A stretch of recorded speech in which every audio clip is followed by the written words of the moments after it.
Bonjour, bienvenue dans cette capsule vidéo consacrée au temps dans l'art contemporain et plus précisément comment les artistes ont fixé dans l'espace le temps qui passe. Nous verrons tout d'abord que Roman Opalka a souhaité rendre compte du temps qui file. Puis Daniel Spoerri nous montrera comment il a figé un temps précieux, celui passé avec ses amis. Entre le moment où une œuvre est réalisée et le moment où elle est vue par le public, il peut se passer quelques jours comme plusieurs siècles. Toute œuvre est un petit fragment de temps passé qui subsiste après la mort de son créateur. Certains artistes contemporains ont pris conscience de ce temps qui passe, qui file inexorablement. Comment en rendre compte?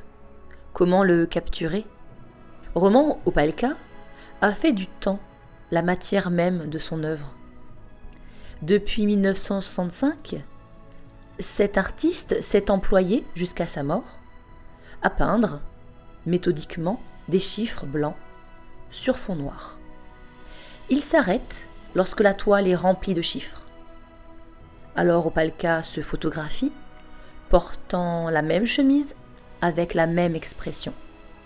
Puis, il passe au tableau suivant en ajoutant chaque fois un peu plus de blanc à la couleur de fond du tableau qui devient de plus en plus clair.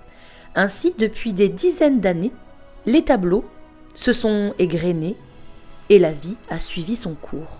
Opalka a vieilli, jusqu'à sa mort donc, et les chiffres se sont faits de moins en moins lisibles. Et donc, le blanc des chiffres et le blanc du fond, un jour, se sont confondus.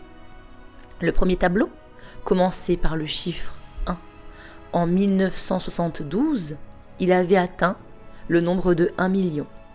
Par exemple, en 2009, il a dépassé les 5 millions. Autant de chiffres qui sont comme le compte à rebours de sa vie. Pour stopper ce décompte, certains ont recours à des pièges, à des tableaux pièges.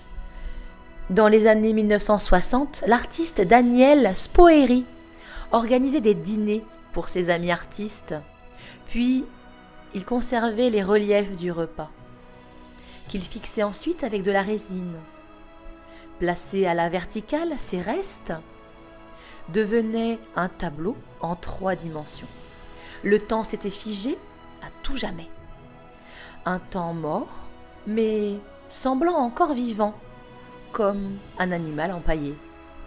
Le moment passé est devenu art.